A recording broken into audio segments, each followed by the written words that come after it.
আজ সকালের জলখাবার একটু অন্যরকম করব, ছুটির দিন আছে। সাবুর পোলাও, দেখো সাবুটা 1 ঘন্টা আগে আমি ধুয়ে জল ঝরিয়ে ছাকনাতে রেখে দিয়েছি। আর কি কি সবজি নিয়েছি দেখেছো, আর চিনেবাদাম আছে আর কাজু কিশমিশ আছে। দেখো সাদা তেল আমি গরম বসিয়ে দিয়েছিলাম, সেই তেলেই আমি এখন বাদামটা আগে ভেজে তুলে নেব। দেখো বাদামটা ভেজে তুলে নিচ্ছি আগে। সুজি না, সরি, সাবুর পোলাও করব আমি। এটা নিরামিষ রান্না পুরোটাই।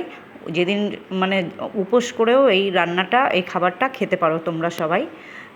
এইভাবেই করবে। দেখো ফুলকপি আর হচ্ছে আলুটা আগে দিয়ে আমি একটু তেলে নেড়ে নিয়ে তারপর অন্য সবজিগুলো দিচ্ছি। সব সবজিগুলোই কিন্তু একটু ভাপানো আছে। এবার গাজরটা দিয়ে দিলাম। শীতকালে হলে ভালো হয়, কড়াইশুঁটি থাকে, আরও অনেক কিছু থাকে। তবু আমার ঘরে একটু ফুলকপি ছিল, আর গাজর বিনস তো থাকেই, আর একটু আলু দিলাম, এই দিয়েই করছি। এবার কাঁচা লঙ্কা কুচিগুলো দিয়ে দিলাম। ঝালটা আমি একটু অল্পই দেবো যেহেতু পোলাও। এইবার দেখো বিনসগুলো দিয়ে দিয়েছিলাম। এবার এগুলো সামান্য হলুদ আর লবণ দিয়ে দিয়েছিলাম, দিয়ে ভাজা ভাজা করে 5 মিনিট ঢেকে রেখেছিলাম। এইবার এই সাবুগুলো এবার আমি দিয়ে নিচ্ছি, দিয়ে ভালো করে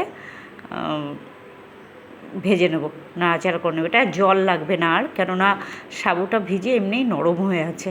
জল দিলে একদম কাদা কাদা হয়ে যাবে, ভালো লাগবে না। দেখো এইবার আমি বাদাম ভাজাগুলো দিয়ে দেবো,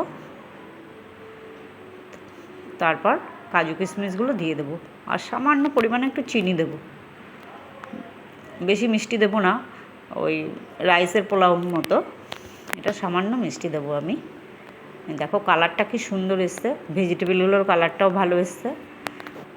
এটা বাচ্চারা ভেজিটেবল খেতে চায় না, কিন্তু ওদের যদি এইভাবে করে খাওয়ানো যায় ওরা মানে ভালো খাবে।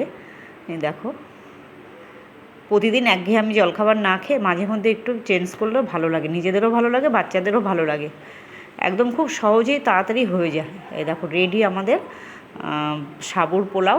ওপর দিয়ে একটু সস দিয়ে দিচ্ছি, তাহলে আমার ছেলে একটু আরেকটু ভালো মানে খাবে, কেননা সস দিলে ও খুব ভালো খায়। এই দেখো রেডি হয়ে গেছে, তোমরাও বানিয়ে ফেলো তাড়াতাড়ি।